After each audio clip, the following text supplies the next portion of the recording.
Welcome to my YouTube channel Ramesh online. AP ఉద్యోగులు మరియు పెన్షనర్ల pending బిల్లులు చెల్లింపుల తాజా సమాచారం మే 9 సమయానికైతే చూస్తున్నాం.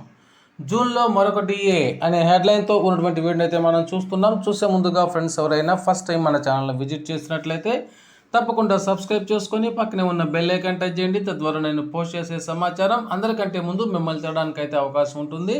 ఇక విషయానికి వచ్చినట్లయితే ఏపీ ప్రభుత్వ ఉద్యోగులు మరియు పెన్షన్లకు పెండింగ్ బిల్లులు చాలానే ఉన్నాయి.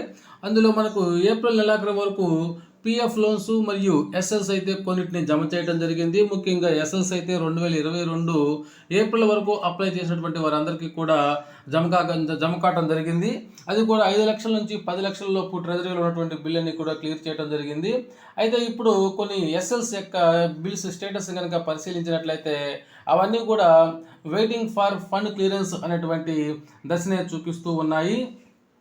ఇక ఈ బిల్లు అన్నీ కూడా చాలా రోజుల నుంచి కూడా ఇదే స్టేటస్ని చూపించడం జరుగుతుంది. అయితే బిల్లులో ఎలాంటి కదలికైతే ప్రస్తుతానికైతే లేదు. కానీ కొంతమంది మిత్రులు జమ అయినట్లుగా తెలుపుతున్నారు. కానీ నేను చెక్ చేయగా అవన్నీ కూడా వెయిటింగ్ ఫర్ ఫండ్ క్లియరెన్స్ దశలోనే ఉన్నట్లుగా చూపిస్తున్నాయి. నిన్న రాష్ట్ర ప్రభుత్వానికి 3,000 కోట్ల రూపాయలు అయితే రావడం జరిగింది. ఈ అమౌంట్ తోటి ఈ యొక్క పెండింగ్ బిల్లులు అయితే ఈ రోజు నుంచి ఏమన్నా కొద్దిగా కదలిక వస్తుందేమో చూడాలి. అదేవిధంగా ఏపీ ఉద్యోగులు మరియు పెన్షన్లు అయితే ఏప్రిల్ నెలకు సంబంధించి మే 1 తీసుకునేటువంటి జీతంతో కొత్త డియోజ్ అయితే జీతం తీసుకోవడం జరిగింది.